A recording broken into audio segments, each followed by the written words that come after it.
ಇಲ್ಲ ಇಲ್ಲ ಅಂದ್ರೆ ಈ ಲೋಕಲ್ ಮೀಡಿಯಾದವರು ಸುಮ್ಮನೆ ಕ್ಯಾಮ್ರಾ ಇಟ್ಕೊಂಡ್ ಬರ್ತಾರ ಅಷ್ಟೇ. ನಮಗೇನ್ ಹೆಲ್ಪ್ ಮಾಡಿದ್ರ ಅಂತ ನಿಮ್ಗೆ ಹೆಲ್ಪ್ ಮಾಡ್ಬೇಕು ನಾವು. ಯಾವಾಗಿಂದನು ಕೇಳಿದೆ ನಿಮ್ ಯಾವಾಗೂ ಇಲ್ಲ. ನಿಮ್ ಹತ್ರ ಕೆಲ್ಸಕ್ಕೆ ಬರೋ ಹುಡುಗಿಯರು ಬೇಕಾಷ್ಟು ಜನ ಇರ್ತಾರೆ. ನಾವೇನ್ ಮಾಡ್ತೀವಿ, ಅವಳು ಪಕ್ಕದ ಎದೆ ಮುಟ್ಟೋದು ಈ ತರ ಎಲ್ಲ ಮಾಡಿದಾಗ ಅವಳು ಅದಕ್ಕೆ ಯಾವ ತರ ರಿಯಾಕ್ಷನ್ ಕೊಡ್ತಾಳೆ. ಅವತ್ತು ಹೇಳಿದ್ರಲ್ಲ ಲೆಸ್ಬೈನ್ ಟೈಪ್ ಅವ್ರನ್ನ ಬಿಹೇವ್ ಮಾಡ್ಬೇಕು. ಅವಾಗ ಅವರು ನೀವ್ ಹೇಳ್ದಾಗೆ ಕೇಳ್ತಾರೆ. ಅದೇ ನಾನು ಹೇಳಿದ್ನಲ್ಲ. ಓಹೋ okay okay okay okay okay okay ಅದೇ ಹುಷಾರಾಗಿ ಮಾಡಿ ಅಷ್ಟೇ, ತಲೆ ಹಾಕೋಬೇಡಿ ಆಯ್ತಾ. ಬಟ್ ಏನಂದ್ರೆ ಈ ನಂಬರ್ಗಳನ್ನ ಯಾರೋ ಹೇಳಿದ್ರು ಅಂತೇಳಿ ಆನ್ಲೈನ್ ಅಲ್ಲಿ ಬಿಡೋದು, ಅದನ್ನ ಈ CCP ಆಗ್ಲಿ ಅಥವಾ ಆಂಟಿ ಇವ್ರ ಏನೋ ಆಂಟಿ ಈ ನಾವೇನಂತ ಕರಿತೀವಿ ಅಂದ್ರೆ ಪ್ರಾಸಿಕ್ಯೂಷನ್, ಆಂಟಿ ಪ್ರಾಸಿಕ್ಯೂಷನ್ ಟೀಮ್ ಅಂತ ಒಂದಿರುತ್ತೆ.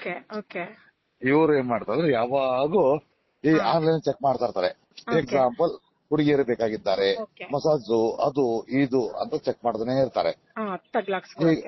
ಆನ್ಲೈನ್ ಅಲ್ಲಿ ನಮ್ಮ ನಂಬರ್ ಕಾಣ್ತಾ ಹೋಗ್ಬಿಟ್ಲೇನೆ ಏನ್ ಮಾಡ್ತಾರೆ, ಅದನ್ನ ಅಬ್ಸರ್ವೇಷನ್ ಇಟ್ಕೊಂಡು ಅವರೇ ಕಸ್ಟಮರ್ ಅಲ್ಲ ನಿಮ್ಗೆ ಹೇಳಿದ್ದು ಅದನ್ನ ಆನ್ಲೈನ್ ಚೆಕ್ ಮಾಡ್ತಾ ಇರ್ತಾರೆ.